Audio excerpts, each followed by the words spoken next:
Hello, everyone. Welcome to the Game Junk Podcast, episode 214, recording on Monday, December 2nd, 2024. My name is Frank. My name is Sean. And my name is Andrew. And I'm recording from an undisclosed location, top secret, in a bunker in the zone, in the heart of Chronobyl. We will be discussing our first impressions of S.T.A.L.K.E.R 2, Heart of Chronobyl, and maybe some other stuff we played on this glorious Cyber Monday.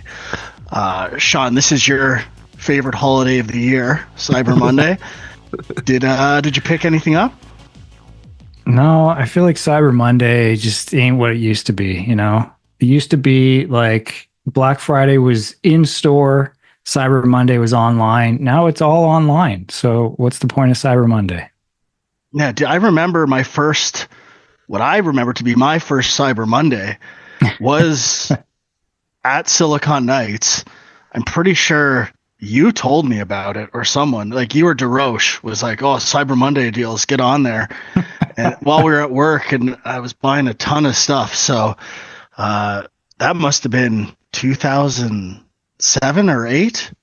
When did Cyber Monday start? You know, like you're a historian when it comes to this stuff. Well, I invented it, so I have no idea.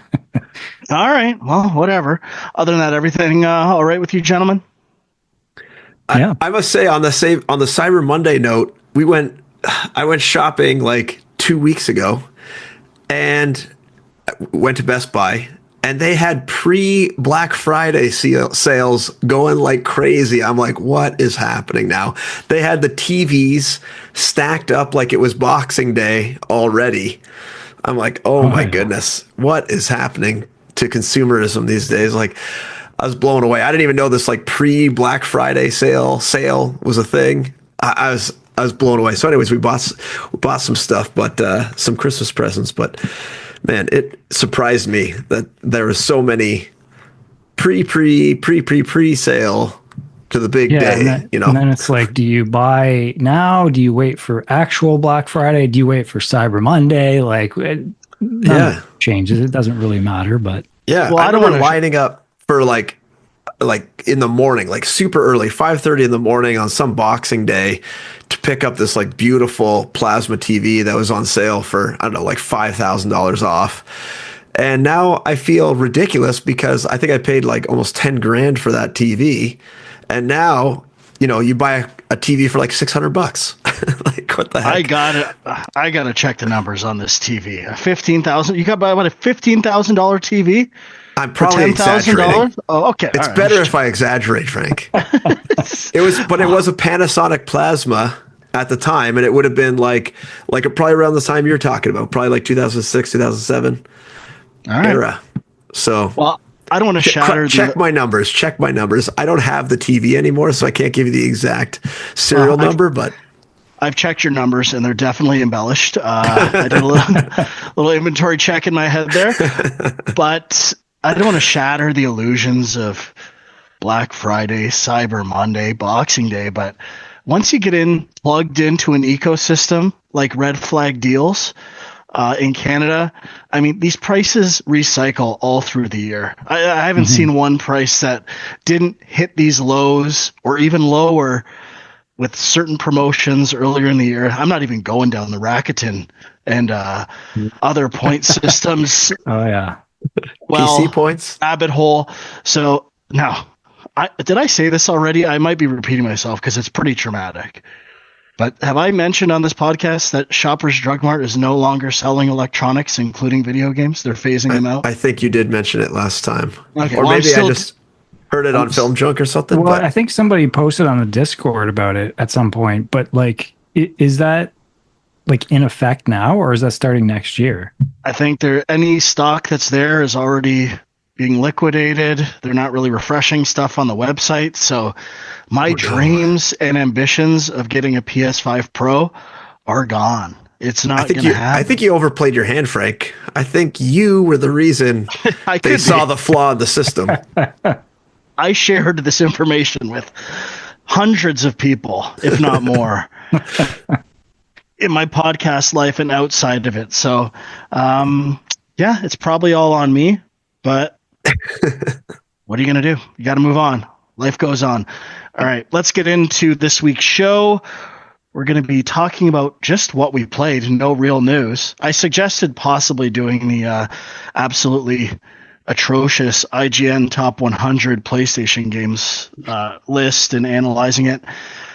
But this list is pure clickbait. If Horizon Zero Dawn is number 87, who's even paying attention to this shit? Like, you've completely ruined any credibility you have. It's all PlayStation games? Games that have released on PlayStation. Yeah. Oh, interesting. Like, what's the... Does anyone on planet Earth think the original Crash Bandicoot, a game I love, is better than Horizon Zero Dawn? No. I definitely don't. People I was the lone defender of Crash Bandicoot in 1997. Every other video game magazine said, compared to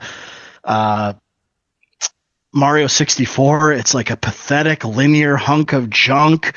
And some people defended Nights into Dreams over Crash Bandicoot. Those were the big three. I remember Die Hard Game Fan reviewing all three, and they came hot out of the box and gave their Game of the Year to Tomb Raider 1, I believe. So that was shocking, very shocking back in the day. God, I miss video game magazines. All right, are we done? Can we move on to what we played? Ready when you are. Fuck you, Sean. I'm ready right now. All right, new to Game Pass as of last week or the week before. Was it 2 weeks ago? Because we didn't record last week. Week and a half, something. Yeah. S.T.A.L.K.E.R 2, Heart of Chronobyl. Now, Sean and I had a little discussion before the show. I had never seen Chronobyl instead of Chernobyl, an O instead of an E. Sean, would you want to share what you found? Well, I think it's the proper Ukrainian, I think what they said, transliteration. So I actually don't know if it's pronounced Chernobyl still, but just spelled differently. I don't know how it works. But yeah, it seems to be that's the proper new way to say it. And I like Chronobyl better because this game was chore noble to play, more like snore noble. Look at this guy. Played right into your hand. I played it only for an hour and a half, but I gave it a fair shot and I quit. It wasn't like after an hour and a half or maybe a bit less, I'm like, no, I am done with this game. And we'll get into the details shortly. Did both of you play this or just Sean? What are we looking at? I did not have a chance, unfortunately. I played basically the prologue, however long that is. I feel like it took way longer than it should have. What difficulty were you playing on, Sean? Just normal, whatever normal is. Well, it defaulted, at least on mine, to story mode. Did you pick the default or did you bump up to normal? I remember not picking story mode. Thinking about story mode, but I did not pick it. Maybe I would enjoy it more. We'll see what. All right, Sean, let us know what you thought of S.T.A.L.K.E.R 2, Heart of Chronobyl. I mean, I was kind of curious. I had never played the first one. I am a big fan of the movie S.T.A.L.K.E.R, and obviously the concept seems very cool. And, right off the bat, it does feel pretty rough around the edges, which is what a lot of the reviews are saying. Probably could use more time, blah, blah, blah. But on the other hand, a lot of people like the jank. That's part of the appeal of this game, I think. No? Where did we get as a society where we like jank? What is going on? I mean, it's a whole thing. Like it started was PUBG the first game that really was like about embracing the jank? No, like Morrowind and Skyrim have had tons of jank. Any Bethesda game. Yeah, but I don't think people liked them because of the jank, or it was like they accepted the jank as part of the overall ambition of the game, but it wasn't like this game's so cool because it's janky. Now I feel like Sean said, with streaming and other things, people appreciate the jank, which really is a sad indicator of society. Anyway, Sean, continue. I apologize.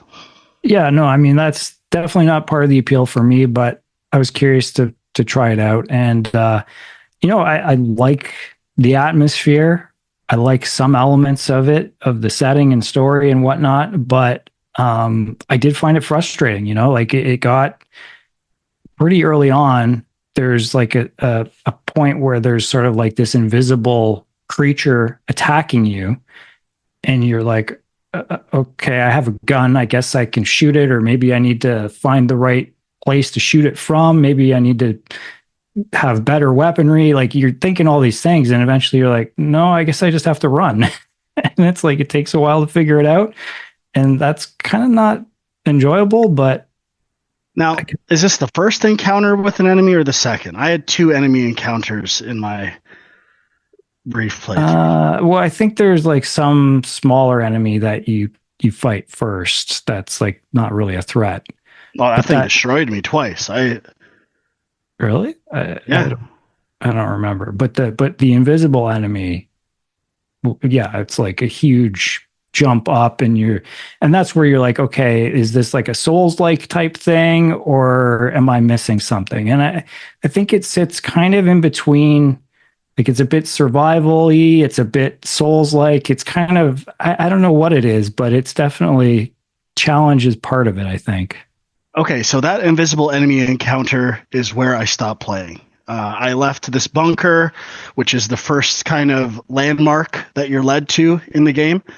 And up until that point, I thought it was pretty good, although I did encounter another enemy that killed me. It wasn't twice, it was once. And if I wouldn't have switched to like an automatic weapon, I still think I would have gotten killed by that enemy. And I don't disagree. The vibe was okay. Would you classify this game as an immersive sim? I'm assuming that would kind of be the classification to some degree. I mean, I have seen people refer to it as like part military sim, I guess. Like it has, with the weapons and reloading and stuff, it feels a little bit like more realistic than you maybe expect for a shooter. Because that makes sense, because I got a tooltip in the loading menu in between dying that said you need to know your weapons inside and out, like how they work and what they do. And I guess that could be interesting, aside from the enemy design, but I didn't make it that far. But I did like one caveat I'll say. I was playing on a not great TV, just an aside. I went to go play it last night and today at my house, and I had no internet. My internet fiber cable was cut. It was out all for the last like 24 hours. I couldn't play anything.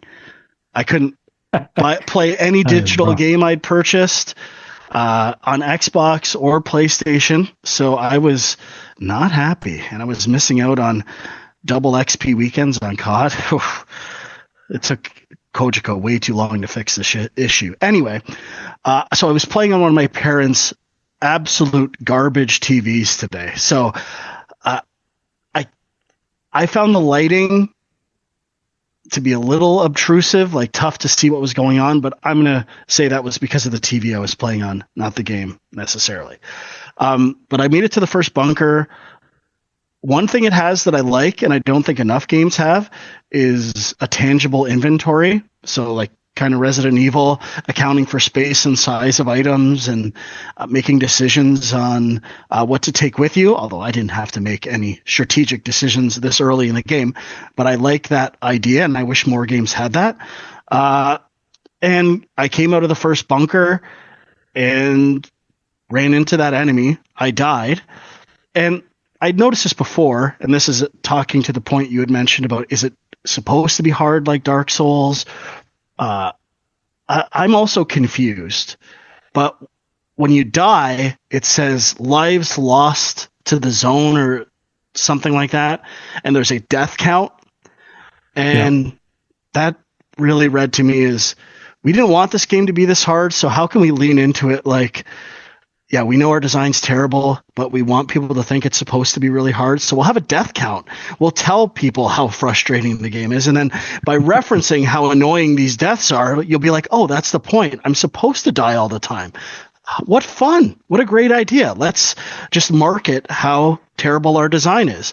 And then people will be oblivious to the fact and say it's supposed to be jank and terrible and hard. Well, perfect. Great job. Success. It does I say on Wikipedia or like whatever Google says, it does say it's a survival horror game. okay. First person shooter, survival horror All right. shooter. So that first or second enemy encounter was really bad, especially considering the first time I died, I didn't know the enemy was there, so I kind of was caught off guard. On my next Well, subsequent, that reminds me too. Like at that point, unless you can do this out of order, but you just acquire this artifact thing. Did that happen yeah, for you as well? So you yep, get this artifact thing, and it's supposed to be some kind of power up or something, and you're thinking, "Oh, okay, I have to use this on this enemy." But I don't think you do. I have no yeah, it idea. does not explain the artifacts well. You have to equip it. I still don't know to what end. And then I run into this enemy. The first time I died, I'm like, oh, maybe I missed something, or the screen is so dark at this on the shitty TV. Maybe it's my fault. And then the next two times, I'm ready for this encounter. I switch to my most powerful weapon, and I don't. This enemy's attacking me from behind. I have no idea what's going on. It says red indicators on the map for enemies, and I think it just turned to like a glowing red bar indicating there's an enemy in your general area, but I didn't know where. And then I died two more times, and I'm like, I'm done. This is not fun.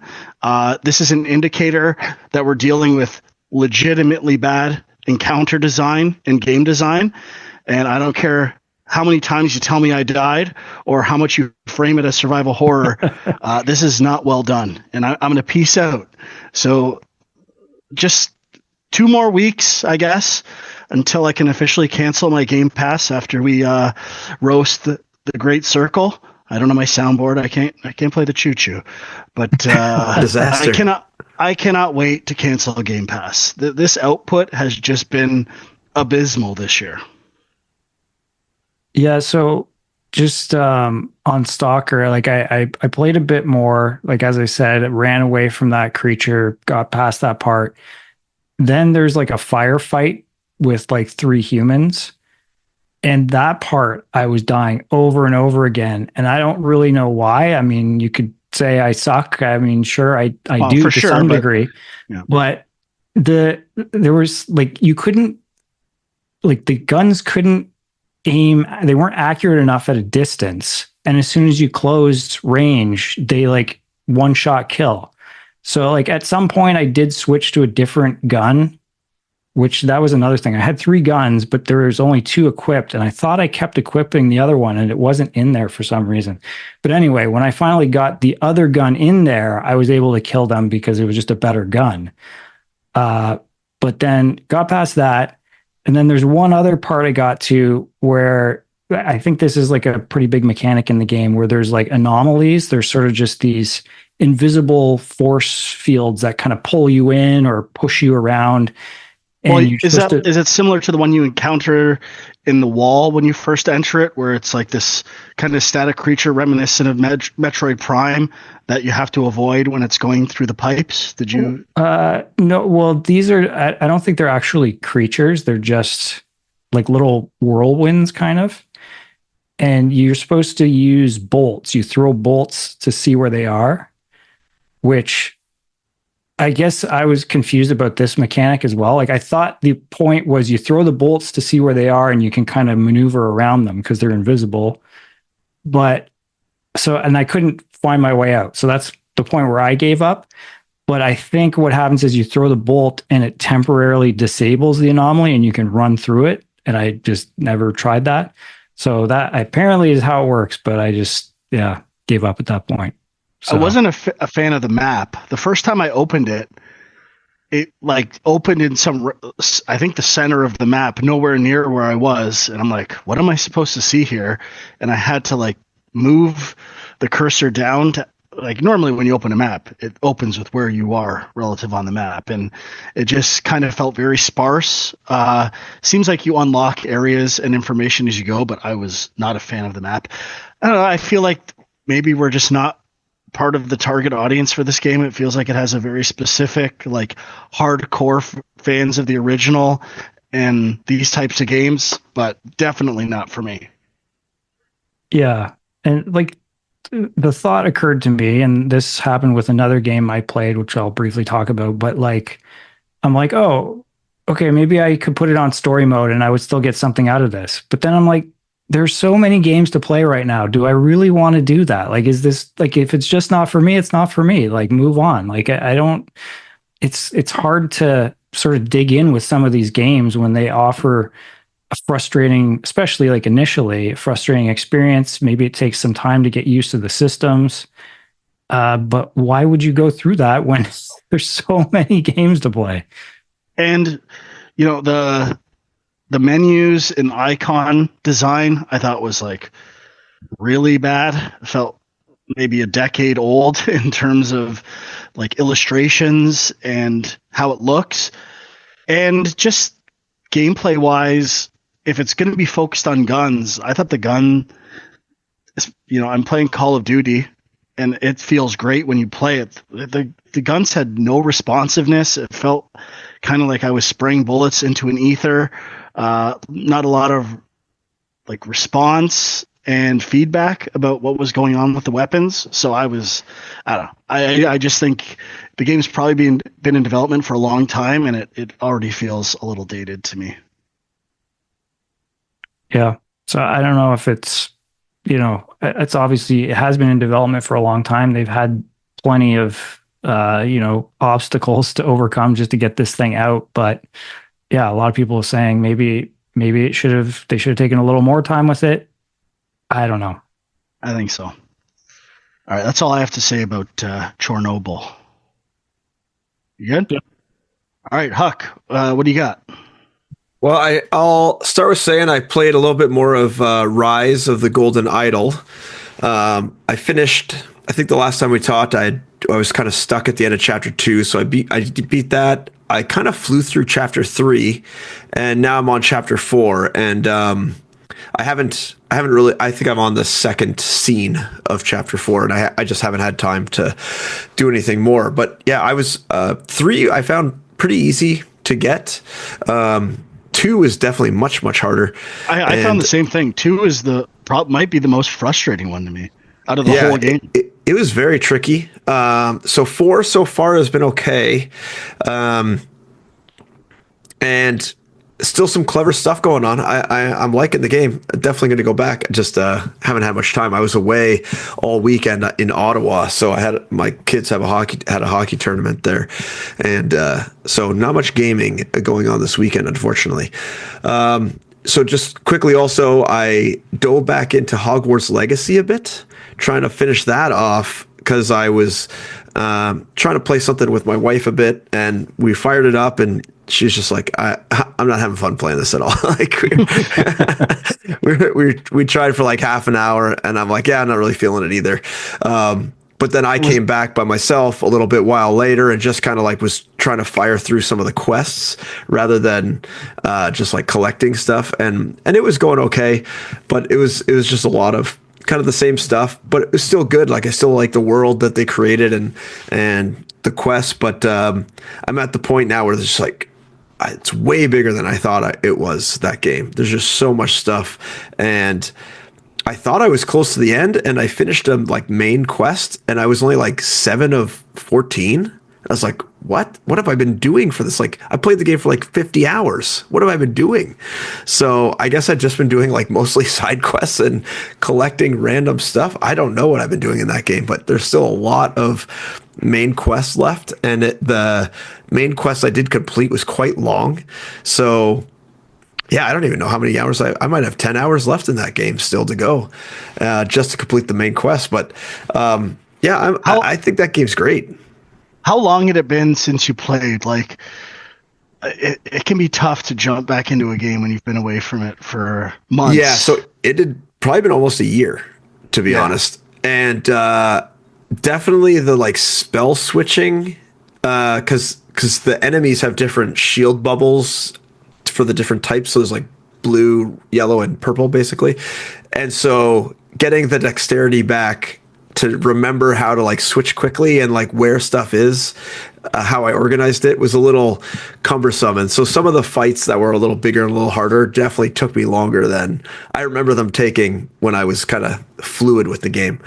But it didn't take too long and it wasn't too bad. It was still pretty intuitive. It's not like some of the games where you come back to and you're just like, I can't even remember what to do. Like I need to like look up a guide basically on how to play this game. It wasn't like that at all. I'm like planning my return to Rebirth before the end of the year. And I'm like, I literally played all of Remake to get ready for Rebirth.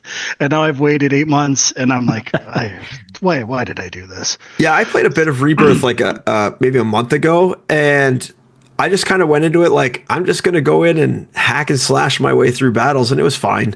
Like, I know I'm not taking advantage of everything the game has to offer, but I was basically just doing the overworld map and trying to clean up some of the quests around, and hack and slash battles are fine for that stuff. I'm sure some of the tougher bosses I'll get my ass kicked on. But yeah, that's another game where, you can just essentially button mash and get through it okay. So same with Hogwarts. Not too bad. Yeah, I'll pass it off. There's one more thing I played, but I'll pass it off to you guys.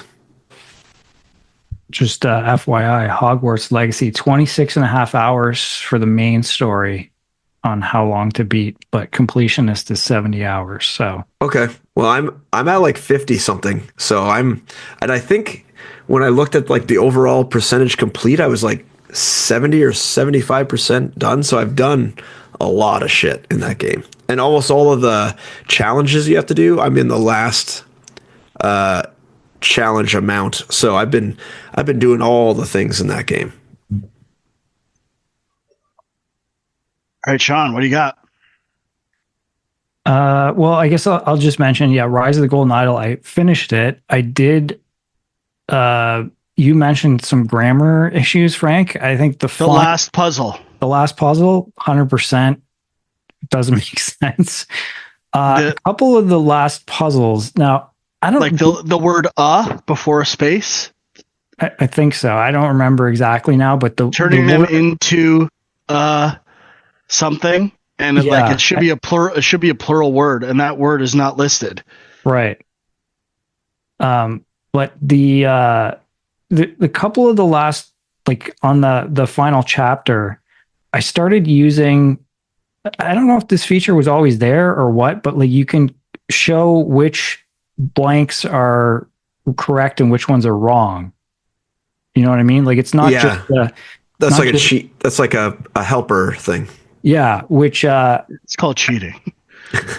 Well, sure, but like I don't even remember. I used it on chapter 2 before, but I would get to the point where I was like, okay, I pretty much know what's going on. I've got everything laid out, but something's not right, and it's not 2 or less. So I don't know. I got to do this. And usually it would just be like a name that was like reversed or something like that, which was kind of annoying. But I did find in the Rise game, like some really like triple paragraph sections where, there are certain words you could almost interpret 2 different ways. And then it became a little harder to do those, but I definitely didn't use a guide. Well, I wish their hint system was better, because you can get hints, but they're never useful. They're always stuff you've already figured out, and then you're still stuck, and you feel stupid, or like you feel like I just cheated and I still didn't figure it out. It's like, well, the one thing I found was if you're on like the last, like the epilogue kind of puzzle, but you're within like one of the scenes, like as if you're looking at old information and you go to use the hints, it'll give you the hints for that scene, not for the epilogue. True. You have to be outside of a scene and then click the hints if you want to use those hints. So I got caught by that once. I was like, these hints make no sense. I've already like solved this and this other thing. So maybe that's what you're running into. But that was an issue, but I just generally I didn't find the hints to be that great. For something that's a puzzle game that's very much like once you're stuck you can't progress. I wish they had something a little better there to nudge you along. I have one question for you, Sean. without giving away too much, what did you think of the dance sequence? Yeah, that was cool. I wish there was more of that stuff. And I mean, based on the title screen and the way that Rise of the Golden Isle is just off to the left, I'm assuming they've got a bunch of DLC lined up for this thing. Mm-hmm. So I hope they kind of go creative with it and do more stuff like that, because that was nice. It was a nice little change up. Yeah, for sure. Yeah, I think they'll probably go down that road a bit more. I'm in DLC, and I assume there will be sequels, even more. Yeah. Now we gotta try to get this guy on to ask how he designs these puzzles. To be honest, just want to pick his brain. I think it's two guys. Two guys, two brothers. I read, but Color Gray Studio, I believe. Well, on that note, I'll say I did get back into Return of the Obra Dinn. I started over. I think, Sean, you've played it a bit as well. I just fired it up for like an hour today because I had a feeling you were going to talk about it. So maybe I'll fire it up. So, I mean, I did get further this time than I did last time, and I was kind of chipping away a bit like every day, but I've hit a lull the last 5 days, I think, and I already feel like I'm losing information that I should have retained. So I feel like I need to like just dedicate a day and play nothing else and figure out everything in this game. But my only complaint to this game, I definitely prefer the Golden Idol games. And Lorelei and the Laser Eyes comes out tomorrow, I believe, on PlayStation. I'm guessing also on Xbox, but I'm not 100% sure. But it was the same issue I had with that game, where I feel like I'm just gathering information and not drawing conclusions. Like I've almost filled the entire book with all possibilities and only solved like 9 or 15 things, I think. So and then it gets frustrating because I'm like, how am I going to remember all these previous things? And I'm going to have to replay them all. And there's just something about the digestible sizes of the Golden Idol series that like just hits that sweet spot perfectly. And I mean, I appreciate the concept of Return of the Obra Dinn and the graphical style. It's a game I want to love. It does not hook me the same way that the Golden Idol games hook me, where I play those until they're done, even on a replay. I'm blasting through both of these, and I just appreciate them so much and how they make me feel smart, where this one makes me feel dumb. And maybe I am dumb, but if that's the case, then I'm even more impressed by Golden Idol because it makes me feel smart if I am dumb. And kind of the same way, the only thing I can compare it to was Neon White, which I'm not a great speed runner. I'm not like a particularly amazing platformer or first-person platformer, but that game made me feel like I was amazing at it, even if I was just average. So I think that's a really tough thing to do as a game designer. And, Golden Idol and Neon White are the best examples of that I can think of, that really make you feel like you're better than you actually are at something. So I will stick with Return of the Obra Dinn, and I really want to get back into Lorelei, because when we did the Game Awards, I think I played and beaten every one of the indie game nominees except for Lorelei. So I'd like to scratch all those off my playlist for the year. Yeah, I remember from Obra Dinn that a couple of them were like, there's a couple of the how did they die words that are kind of similar, and you just kind of have to like flop them. Like it seems obvious, but it's actually like the other one. I won't give away which one I'm thinking of, but like there's a couple where it's like I could have been shot or I could have been shotgunned or something like that, and it's like one of the other ones. That's not a real example, but like it's something like that. With one of the scenarios, like a claw versus spike thing, that definitely that might be the one I'm thinking of right now. Let's come up, and then there's. Did you figure out the naming convention trick, like to figure out how a lot of the names properly? Like the Spoiler. Is that it? Yeah, that's it. Well, you asked me, so I got. Yeah, we might have to cut that out. That's No like the big thing. I found that out pretty early, actually. Oh, did you? Oh, Yeah, okay. except obviously one has an X. I don't know what the X means yet, and some other things, but it's very compelling. The thing I don't love is when you are able to name someone, their face becomes unblurred. I like that convention, but then there's also like triangles to say how difficult it is to figure out who that is at this point. And there's some where it's, 3 or 2. And like, how, like, on what basis could you figure this out? And then there's other times where I think I know who this is based on occupation and something else. And it says I couldn't possibly know who it is yet. So I get a little confused sometimes, but still an impressive game that I just need to finish. Yeah. I need to persevere and beat this game. I still like how both games kind of use, I don't know if it would be considered environmental storytelling, but like in the Obra Dinn, how like the uniforms help inform certain characters, sort of like in like Golden Idol games where there's like certain characteristics, or like I'm thinking of the masks, how they inform stuff in the first game, and there's just like a lot of little subtle clues that once you figure them out, they really help you in a larger scale. And I think the Golden Idol games, because they're so condensed, they let you have more of those moments of like finding that almost like hidden information in plain sight kind of thing. Whereas like Obra Dinn, it's all kind of the same across all the puzzles, which and it's obviously not designed at some level.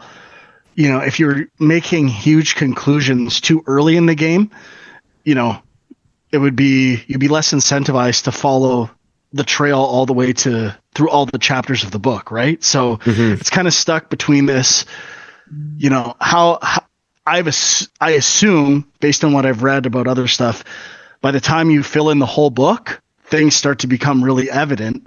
And I just wish it worked this balance of, letting you piece by piece, or like if each chapter you could fill in more stuff within that chapter. Yeah, I would say you're pretty close to that tipping point where if you've got like 15 things, I think you're probably pretty close to that tipping point where it starts to be a little easier to fill in certain things. Okay. I will push through this week then. Yeah, but again, like if you think of the design of like how would someone go through and lay this out? Like I've seen a couple interviews with Lucas Pope where he's just like, yeah, I had these ideas for these like basically vignettes. But then if you take it back a step, and how do you actually like pace the game to reveal the information in a way that doesn't make it too easy or too hard? It just seems so difficult to me. Like he must have spent a lot of time. Golden Idol, I could see being easier to design because, like, let's say one of those paragraphs or like a breakdown of, all these blanks, you could obviously, reverse it, or like just have it written out and remove information, and then with play testing, figure out what people can figure out and what they can't. And if you gotta fill in one word or push them in the direction of one, that'd be a little easier to do. Return of the Obra Dinn's a little tougher to kind of, because it's all told through these audio, mostly cutscenes, and like you'd have to plan those out a bit. But I would say part of the development of that game is purposefully doing it through audio so that if you need to add more information into one of them, it's not as much work as, like actually animating a cutscene. It's just an extra voice dialogue or something like that. So kind of makes sense. Yeah. Yeah. I mean, it's, again, I'm pretty early, but I had kind of the same criticism as Frank, where it felt like Golden Idol, you kind of rush through, find all the things you can find, and then you start piecing them together. And it feels like I'm doing that across the whole boat and the whole story before I can really piece anything together. I mean, there's bits and pieces, but like it seems like it's a slow process, which is like, I feel like it wouldn't, if the game came out and it didn't have like a lot of acclaim behind it, I might play it for an hour and just drop off because I wouldn't feel motivated to push through that. But Yeah. I definitely think it was an influence on Golden Idol, and they kind of just refined it. Oh yeah, like even the scenes are frozen in time, right? In a 3D space versus a 2D space. That's clearly borrowed for Rise of the Golden Idol. Yeah. Right. Sean or Huck, I'm not sure who's next. Where are we at? Yeah, I guess I could go. I grabbed Star Wars Outlaws out of the old library, and I think this is another game that probably I've benefited from having multiple patches because I heard a lot of things that I'm not experiencing at all. I think there was a recent AI patch that is supposed to really improve the game. And did they recently change it so that the stealth sections you can do without stealth if you want? Yeah, I think so. I think I saw someone post that. I think it was that they straight up removed all the forced stealth. Mandatory sections. stealth, right? Yeah. So I don't think I've gotten any mandatory stealth missions. I'm only about an hour or so in, maybe an hour and a half. So quite early, but it seems pretty good so far. I don't mind controlling your little like buddy friend that can steal stuff. And yeah, I thought the gameplay was okay. Some of the shooting mechanics, I haven't really like figured out exactly how the blaster really recharges and whatnot. I don't know. It doesn't seem like some set rate to me. I don't know. There's something odd about it that I haven't figured out. And I haven't gotten into any of the nuances of the game at all. But overall, the vibe of the game, I think, is pretty strong. But again, it's a Ubisoft game, and I haven't got past that part like with the Far Cry game I just played yet, where I'm like, okay, they haven't turned me loose in the open world. Is it going to be ruined once I get turned loose, or are they actually going to like maintain some sort of pacing? So I got to keep playing it, hopefully a little bit more this week and get a little further. But right now I'm enjoying it. It's not blowing me away, but it's also a good little Star Wars game right now that I think is pretty cool. Yeah, check it out. I mean, I think once you get to the open world, it is a little more fun. But, again, I feel like there was a forced stealth thing pretty early on. Maybe they changed that already. Like, I don't know. It's interesting. I know, like, I did play, and you know what? I probably did play it. I just didn't find it that annoying. And then I noticed a patch had gone in. I haven't played it since. So it's possible I did go through that section. But yeah, I haven't played too many stealth sections. Cool. So yeah, I mean, it's kind of that time of year, Steam sales happening, end of year coming up. I'm like kind of buying all these indie games that I've been wanting to get to. But I'll start with a pretty small indie game that I thought was actually pretty cool. It's called Leap Year. It's a platformer. I guess some might call it a Metroidvania. No combat, but it is a connected world where you're kind of trying to figure out puzzles and figure out how to traverse it. But like the initial kind of gimmick is you can jump. You can only fall one block before you die. So even you can jump higher than one block. So if you're understanding what I'm saying, basically just jumping on flat ground, you will die. So there's a lot of like, how do you navigate from one place to another without falling more than one block? And then there's some additional things you learn throughout the game that, the higher you fall, different things happen. And you kind of play with that. But, and then at the very end of the game, there's a really cool twist that I did not see coming that I really enjoyed. But the basic idea is that it's called Leap Year because you're trying to collect 28 days of the month February, and that's it. It's just you're trying to collect these things, and but it's pretty cool. Like it's maybe 2-3 hour game, but I was pretty impressed with it. So check it out if you're kind of into puzzle platformers, I guess I would say. Metroid Brainia, eh? Oh yeah, Is this a thing? Is there another It's like Metroid Animal Brainia? Well. Would Animal Well be a Metroid Brainia? yeah, it might be in there. I know a lot of people refer to Outer Wilds as Metroid Brainia. I haven't played it, so I can't say, but it is on my list. Um, I don't like it. maybe even The Witness, because you're kind of unlocking things as you progress through the puzzles. But Okay. got a couple other things. Frank, anything else for you? No, not really. Just been plugging away with Dragon Age. Still liking it and putting a lot of hours into Black Ops 6 multiplayer. And it's fantastic. I love it. Nice. So I'll just mention one game that popped up on Game Pass this week, which I briefly tried, but it's not really my thing. But a lot of people are enjoying it. It's called Nine Souls or Sols, I guess, SOLS. Kind of a Hollow Knight-esque game, I guess, but it is definitely, like it says right in the description, it's influenced by Sekiro, so it's more of a parry deflection based type combat game. So I kind of knew it wasn't really for me, but I like the art style. Like it's definitely a little bit more colorful than a lot of the Souls-like type stuff. Looks like this game originally released in May for like Steam, possibly Yeah, Switch. yeah, it's been out for a little bit. But yeah, I just like I got to a point where I was like felt like I was having to be absolutely perfect in my combat through like long sections, and I was just not really enjoying it. And I was like, you know what? I could lower the difficulty, but do I want to do that? Probably not. Probably just not for me. But I know a lot of people love Hollow Knight, and I feel like if you like Hollow Knight, you might want to check it out. I was not aware of this. It looks kind of cool.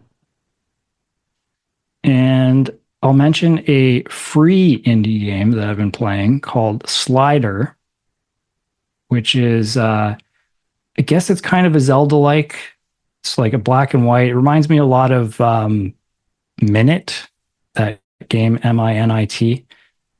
And so it kind of looks like an old Game Boy game, and you're kind of just going through this world, solving puzzles and doing little quests for people. But the main mechanic is that each section of land that you're on is part of like one of those sliding tile puzzles, and you can kind of rearrange them to connect pieces of land and solve kind of puzzles on a bigger scale. And I don't know, it's like kind of interesting, but it's weird because I was playing it and I was like, oh, this is probably like a 2-hour game. It's free. I'll give it a shot. And I was enjoying it.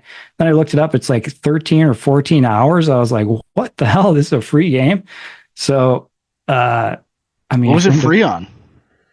on Steam, I believe. Steam? Really? Wow. Yeah. You better make sure they're not running any spyware on your computer. Why would they give this away for free?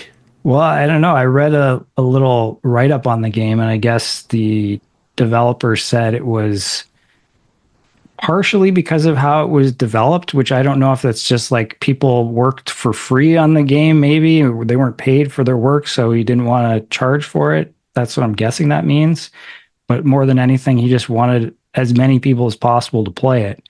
But it's kind of ironic because I feel like when you put a game out for free, it kind of changes people's perception of it a little bit. Like, yeah, there's no value. Like if you even just charge $2 or $3, I feel like more people might be willing to play it because they have I don't know, it just changes, like the perceived value of it. So, but it's a cool idea. I mean, I haven't played really enough to say if it's worth putting 13 or 14 hours into, but I was enjoying it. What was this called, Sean? Sorry? Slider. Okay. And then I guess just last thing I'll mention, I've been kind of still playing around with UFO 50 a little bit. And I played through Night Manor, which is one of the games that this one is kind of inspired by Shadowgate. It's kind of like the graphical adventure game where you're in like this haunted house trying to escape. And it was pretty short, maybe 2 hours, but I really enjoyed it. It was kind of Shadowgate, but less frustrating. Like you can die and you kind of just reset back to the room you started in, but you don't lose progress, and the puzzles aren't super obtuse. So it was good. And you beat the whole game? Yeah. So that's the second game I've beat in UFO 50 out of 50 games. So does anything happen when you beat one of these games? Yeah, so it turns gold in the main menu of all the games. I think if you beat it, it's gold, and I think if you get like the best ending, or if you like 100% the game, you get like a cherry or strawberry, something like that. So there's like a little extra thing. But yeah, I don't know what I'm going to do about that game when it comes to end of the year stuff, because I'm enjoying it, but there's no way I'm getting through anywhere close to 50 games, and a lot of them are still very frustrating and off-putting. So I don't know what to do about that one. Yeah, I'd like to return to it, but there must be some hidden something in this game. There is a big meta element to the game for sure. So is there? Okay. I don't know what it is, but I've seen it discussed. All right. Anyone else have anything they want to talk about? Nope. No? Okay. So next week, I think the plan is to record on Monday again, and that will give us some time to check out Indiana Jones and the Great Circle and give our impressions on that game. And then the week after, I'm boycotting the Game Awards, but maybe Sean and Huck can discuss it a bit. And then we're almost at our end of year lists. I don't know what... I got to play so many games. It's absolutely pathetic. Yeah, I think we have to do what we do every year and take a couple months to finish the previous year's games. I think so. Definitely. All right. Well, you can check us out on youtube.com/GameJunk if you want to watch. Discord links are there as well. Other than that, thank you for watching or listening, and we'll see you next time. Bye-bye.